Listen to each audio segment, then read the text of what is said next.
Hello dear student, તો પાછળના વિડીયોમાં આપણે 21 થી 30 MCQ નું સોલ્યુશન કર્યું હતું. હવે આપણે આ વિડીયોમાં 31મા MCQ થી શરૂઆત કરીશું. ઓકે, તો 31મા MCQ આપણને આપ્યો છે, જો રેખા x અક્ષ, y અક્ષ અને z અક્ષની ધન દિશા સાથે અનુક્રમે 90°, 60° અને 30° નો ખૂણો બનાવે તો તેની દિક કોસાઇન ક્રમશઃ ખાલી જગ્યા છે. હવે દેખો, જ્યારે તમારે દિક કોસાઇન શોધવાનો પ્રશ્ન આવે અને ખૂણાઓ આપેલા હોય ત્યારે તમે કયા સૂત્રનો ઉપયોગ કરી શકશો? તો દિક કોસાઇનને તમે દર્શાવી શકશો L, M અને N વડે.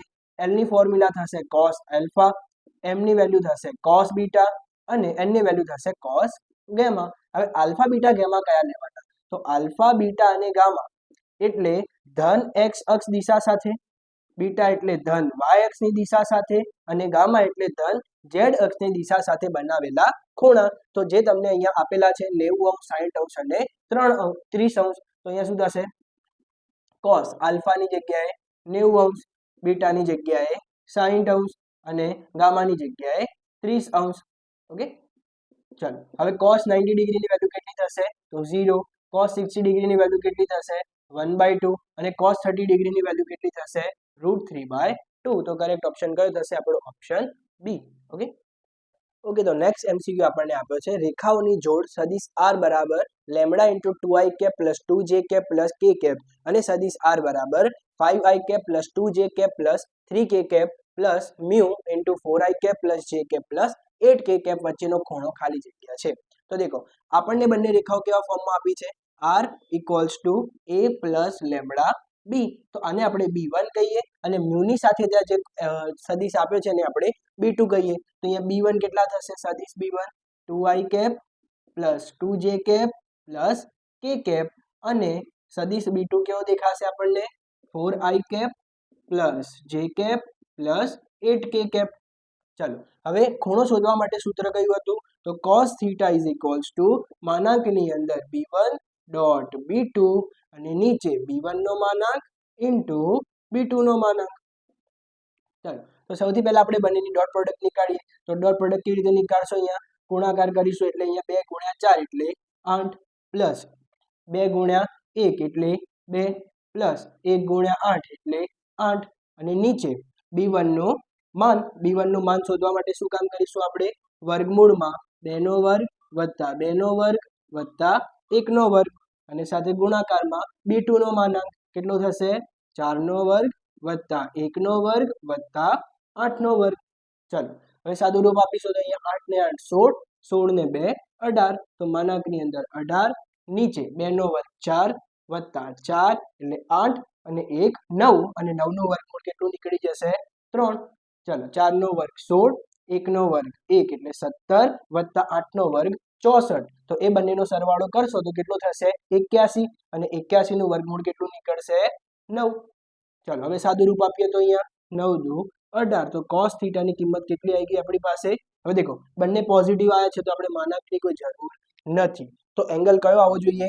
cos θ = 2/3. પરંતુ એ આપણને ક્યાંય ઓપ્શન દેખાતો નથી. તો હવે આપણે શું કામ કરીશું? પાયથાગોરસનો નિયમ વાપરીશું. મતલબ જો આપણો કોઈ રાઈટ એંગલ ટ્રાયેંગલ એટલે કે કાટકોણ ત્રિકોણ હોય અને જો આ ખૂણો θ હોય તો cos ની વ્યાખ્યા શું હતી? પાસેની બાજુ ભાગ્યા કર્ણ. તો આ પાસેની બાજુ થઈ ગઈ જે આપી છે આપણને 2 અને આ થઈ ગયો કર્ણ જે આપ્યો છે 3. તો હવે તમે પાયથાગોરસનો નિયમ વાપરશો તો શું થશે? 3 નો વર્ગ એટલે 9 અને એમાંથી 4 કાઢી નાખશો એટલે 5. તો આની વેલ્યુ કેટલી આવી જશે? વર્ગમૂળની અંદર 5. ઓકે, હવે આપણે આના ઉપરથી sin θ લઈને ચેક કરીએ. તો sin θ કેટલા થશે? sin θ એટલે સામેની બાજુ ભાગ્યા કર્ણ એટલે sin θ બરાબર √5/3. તો એવો આપણને ક્યાંક ઓપ્શન દેખાઈ રહ્યો છે. અહીંયાથી જો થીટાને આપણે કરતા બનાવી દઈશું તો sin બીજી બાજુ જઈને બનાવશે sin ઇનવર્સ અને એંગલ બનશે એનો √5/3. તો કરેક્ટ ઓપ્શન કયો થશે? Option D. ઓકે, તો નેક્સ્ટ MCQ આપણને આપ્યો છે, રેખાઓ x/1 = y/0 = z/0 અને x/0 = y/1 = z/0 બંનેને લંબ રેખાની દિશા ખાલી જગ્યા છે. હવે દેખો, જ્યારે તમારે આવી દિશા નક્કી કરવાની આવે તો સૌ પહેલા આ રેખા આપણને કાર્ટેશિયન રીતે આપેલી છે, કાર્ટેશિયન રૂપ આપેલું છે. તો એના માટે દેખો, આ જે નીચે લખેલું હોય એને આપણે સદિશ b1 કહીશું. તો b1 કોના જેવો દેખાય છે આપણને? 1 0 0 જેવો. અને અહીંયા જે આપેલ છે સદિશ એને આપણે b2 તરીકે ઓળખીશું. તો b2 સદિશ કેવો દેખાય છે આપણને 0 1 0. હવે જો તમે આને ઓળખો છો તો અહીંયા x અક્ષ ઉપર 1 એકમ અંતર કાપેલું છે એટલે આ કયો સદિશ થઈ જશે આપણો i કેપ અને આ સદિશ કયો થઈ જશે j કેપ. હવે બંનેની લંબ દિશા તમારે જો શોધવી હોય તો તમે 3 પરિમાણ વાળી આકૃતિ યાદ કરો તો કેવું હતું આમાં આ x અક્ષ હતું આ y હતું અને આ z હતું. તો અહીંયા આપણો i કેપ હોય અહીંયા j કેપ હોય તો આ ત્રણે ત્રણ અક્ષ પરસ્પર એકબીજા જોડે લંબ હોય છે.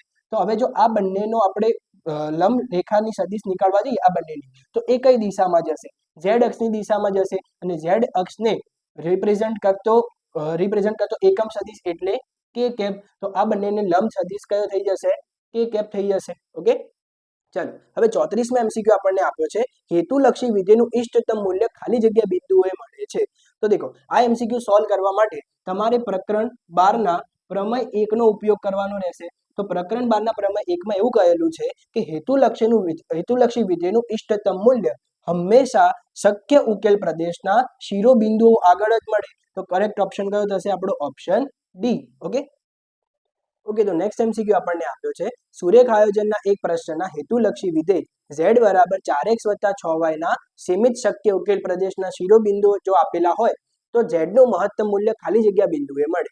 તો આના માટે આપણે આના પહેલાના MCQ માં પણ ચર્ચા કરી હતી કે z ને મહત્તમ અથવા ન્યૂનતમ મૂલ્ય હંમેશા તેના શક્ય ઉકેલ પ્રદેશના શિરોબિંદુ આગળ મળે. તો આપણને અહીંયા વિવિધ બિંદુઓ આપેલા છે તો એ દરેક બિંદુ આગળ આપણે z ની કિંમત કાઢીશું અને એમાંથી નક્કી કરીશું કે કયા બિંદુ આગળ તેને મહત્તમ મૂલ્ય મળ્યું. ઓકે ચલો તો પહેલા આપણે 0 અને 2 માટે કામ કરીએ. તો આ બની ગયો આપણો x અને અહીંયા બની જશે y. તો હવે દેખો z કેવું વિધેય આપ્યું છે આપણને 4x + 6y. તો અહીંયા દેખો x ની જગ્યાએ આપણે કેટલા મૂકીશું 0 અને y ની જગ્યાએ કેટલા મૂકીશું 2. તો આનું સાદું રૂપ આપીશું તો કિંમત કેટલી થશે 12.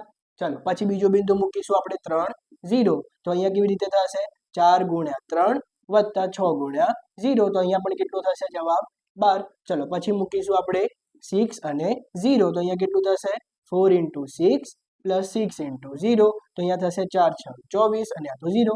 ચલો પછી બિંદુ આપ્યું છે આપણને 6 અને 8. તો અહીંયા મૂકીશું 6 અને અહીંયા મૂકીશું 8. તો અહીંયા થશે 24 અને અહીંયા થશે 48. તો તમે સરવાળો કરશો તો જવાબ કેટલો આવશે એનો 72.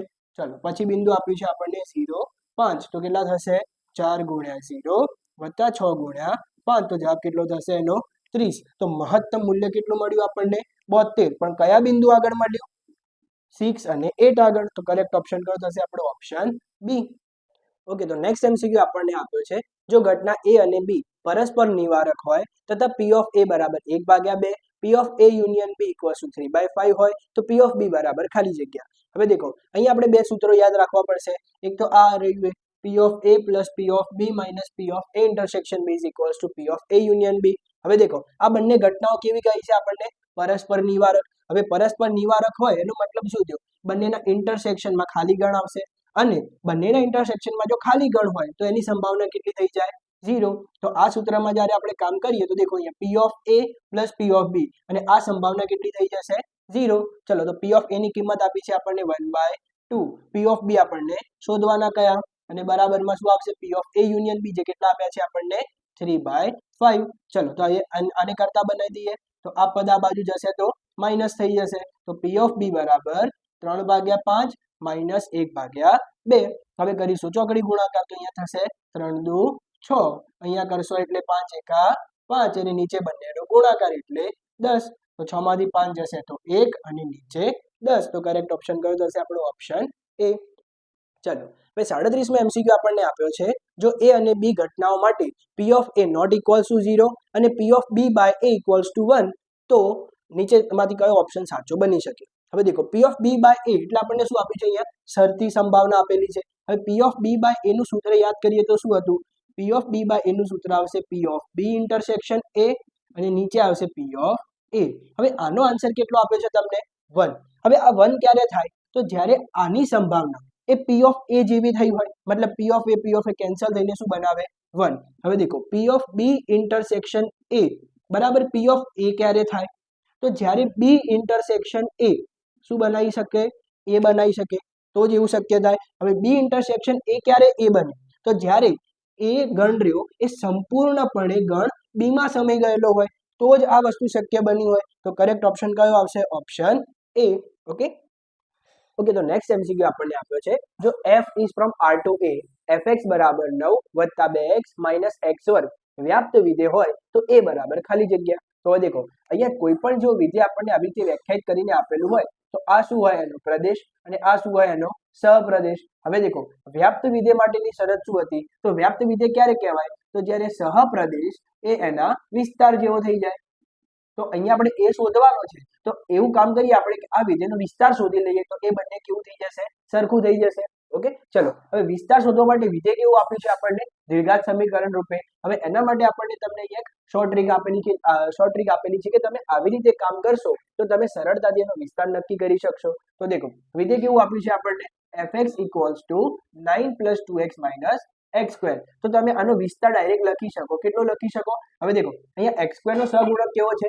માઇનસ. તો આના માટે વિસ્તારમાં તમે ક્યાંથી શરૂઆત કરશો?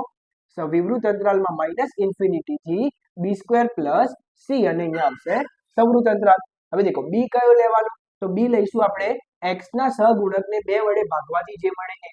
તો અહીંયા આપણે આ સમીકરણ સાથે સરખાઈએ તો 2b ની કિંમત કેટલી થશે? 2 થશે. તો અહીંયાથી b ની કિંમત કેટલી મળી જશે આપણને? 1 મળી જશે. અને c કેટલો આપ્યો છે અહીંયા? 9. તો અહીંયા મૂકી દઈએ તો શું થશે? -∞ થી b² એટલે કે 1 અને વત્તા c. c કેટલો છે આપણી પાસે? 9. તો કેટલા થઈ જશે? -∞ થી 10. તો કરેક્ટ ઓપ્શન કયો થઈ જશે? આપણો ઓપ્શન બી. હવે બીજો રસ્તો છે આમાં પૂર્ણ વર્ગની રીત. તમે પૂર્ણ વર્ગની રીતનો ઉપયોગ કરીને પણ આનો વિસ્તાર નક્કી કરી શકશો. ઓકે ઓકે તો નેક્સ્ટ એમસીક્યુ આપણને આપ્યો છે, ગણ a બરાબર 1 2 3 લો.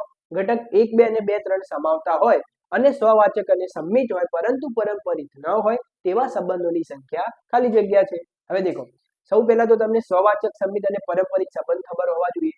સ્વવાચક સંબંધ કોને કહેવાય? તો તમને જે પણ ગણ આપેલો હોય એ દરેક ગણના દરેક સભ્યો માટે x, x belongs to R હોવું જોઈએ. પછી સંમિત સંબંધ કોને કહેવાય? કે જો તમારા સંબંધમાં xy પડ્યો હોય, x, y જેવી પેર હોય તો y, x જેવી પેર પણ અંદર હોવી જ જોઈએ. અને પરંપરિત સંબંધ કોને કહેવાય? કે જો xy R માં હોય, yz R માં હોય તો xz પણ R માં હોવું જ જોઈએ. ઓકે હવે દેખો આપણે અહીંયા કેવો સંબંધ બનાવવાનો છે? સ્વવાચક અને સંમિત અને પરંપરિત ન હોવો જોઈએ. તો આપણે અહીંયાથી એક સંબંધ બનાવીએ. પહેલા દેખો સ્વવાચક બનાવવો હોય તો અહીંયા એના દરેક સભ્યો માટે x, x જેવી આપણે પેર અંદર લેવી પડશે. તો અહીંયા દેખો 1 1 લેવા પડશે, પછી 2 2 લેવા પડશે, 3 3 લેવા પડશે. હવે દેખો બીજું શું નાખવાનું છે આપણે અંદર? 1 2 અને 2 3 નાખવાના છે. હવે દેખો જો આને સંમિત બનાવવું હોય તો આ બંને અલગ અલગ થઈ ગયા એટલે xy જેવું થઈ ગયું. જો xy R માં હોય તો yx પણ R માં લેવી જ પડશે. એટલે 1 2 લીધા તો આપણે 2 1 પણ અંદર લેવા પડશે, 2 3 લીધા તો 3 2 પણ લેવા પડશે. તો હવે આ સંબંધ સંમિત પણ થઈ ગયો, સ્વવાચક પણ થઈ ગયો, પરંતુ આ સંબંધ પરંપરિત નથી. કેવી રીતે? તો દેખો પરંપરિતની ડેફિનેશન મુજબ xy અને yz R માં હોય તો xz પણ R માં હોવું જોઈએ. તો આપણી પાસે દેખો 1 2 અને 2 3 છે તો જ્યાંથી ખતમ ત્યાંથી શરૂઆત. તો અહીંયા 1 અને 3 વાળી પેર પણ અંદર હોવી જ જોઈએ, પરંતુ એ પેર અંદર આપી નથી. તો માટે આ સંબંધ કેવો બની ગયો? સ્વવાચક અને સંમિત, પરંતુ પરંપરિત નથી. હવે જો આપણે આ એલિમેન્ટ અંદર નાખીશું તો અહીંયા તો કેવો બની જશે? પરંપરિત. બરાબર. તો હવે આપણે આગળ કોઈ પણ નવો સંબંધ આવો શોધી શકીશું નહીં. તો માટે જવાબ કયો થશે? આપણે કેટલો સંબંધ બનાવી શક્યા? ફક્ત એક જ સંબંધ બનાવી શક્યા. આવો તો correct option is A. Okay તો નેક્સ્ટ એમસીક્યુ આપણને આપ્યો છે, f is from n to n fx બરાબર મહત્તમ પૂર્ણાંક વિધેય x. હવે મહત્તમ પૂર્ણાંક x કેવું આપશે? તો અહીંયા તમને બધું લખીને આપ્યું છે કે મહત્તમ પૂર્ણાંક x એ x થી નાના અથવા x ને સમાન તમામ પૂર્ણાંકોમાં મહત્તમ પૂર્ણાંક દર્શાવે છે તો યોગ્ય વિકલ્પ પસંદ કરો. હવે દેખો અહીંયા વાતો એક અને વ્યાપ્ત વિધેય માટેની કરેલી છે.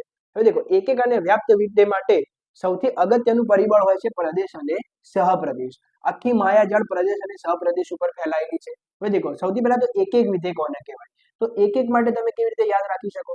કે તમે ઇનપુટ એટલે કે અંદર જે પણ નાખો, ધારો કે આપણે x1 અને x2 વિધેયમાં નાખ્યા અને બંને સમાન નથી તો એ બિંદુ આગળની કિંમત પણ સમાન ન જ હોવી જોઈએ. હવે દેખો આ એલિમેન્ટ ક્યાંથી લેવાના? તો આ એલિમેન્ટ લેવાના પ્રદેશમાંથી. ચલો આપણો પ્રદેશ શું છે અહીંયા? n. હવે n માંથી આપણે કયા કયા એલિમેન્ટ લઈ શકીએ? n એટલે પ્રાકૃતિક સંખ્યા ગણ. પ્રાકૃતિક સંખ્યા ગણમાં કેવા સભ્યો આવશે? 1 2 3 4 કરતા કરતા આગળ જઈશું. બરાબર. હવે દેખો અહીંયા આપણે 1 નાખીએ તો 1 નો મહત્તમ પૂર્ણાંક શું બનાવશે? 1 જ. 2 નો મહત્તમ પૂર્ણાંક શું બનાવશે? 2. તો દરેક અલગ અલગ ઘટક માટે અલગ અલગ જ જવાબ મળી રહેવાના છે. કોઈ વખતે સમાન જવાબ આવવાનો નથી. બરાબર. હા, પરંતુ અહીંયા જો n ની જગ્યાએ કોઈ બીજા પ્રદેશની વાત કરેલી હોય તો એ વખતે આપણે વધારે વિચારવાની જરૂર પડશે. બરાબર. પરંતુ n માટે તો તમે સ્ટ્રિક્ટલી એટલું કહી શકશો કે આ જે પણ વિધેય છે આપણું મહત્તમ પૂર્ણાંક x એ 1 1 તો બનશે જ. હવે દેખો 1 1 વાળા ઓપ્શન કયા કયા છે આપણી પાસે? એક ઓપ્શન a છે, પછી ઓપ્શન c છે. અહીંયા અનેક એક અને એક એક પણ નથી. એ બંને ઓપ્શનને તમે કરી શકશો કેન્સલ. ચલો હવે વાત કોની કરીએ આપણે? વ્યાપ્ત વિધેય માટેની. વ્યાપ્ત વિધેય એટલે જ્યારે પ્રદેશ અને સહપ્રદેશ અને વિસ્તાર સમાન થઈ જાય. હવે વિસ્તાર એટલે તમે અંદર જે પણ નાખો અને જે બહાર આઉટપુટ મળ્યું એનાથી બનતો ગણ, એને તમે કોના તરીકે ઓળખી શકો? વિસ્તાર તરીકે. તો અહીંયા તમે જે પણ નાખો એના જ પાછું મળી રહ્યું છે. હવે આપણે અંદર શું નાખી રહ્યા છીએ? n ના સભ્યો, તો બહાર પણ શું મળવાનું? n ના સભ્યો. તો આનો વિસ્તાર શું થઈ ગયો? n. અને સહપ્રદેશ પણ શું આપ્યો છે? n. તો આને શું થવું પડશે? વ્યાપ્ત થવું પડશે. તો માટે કરેક્ટ ઓપ્શન કયો થઈ જશે આપણો? Option a. ઓકે.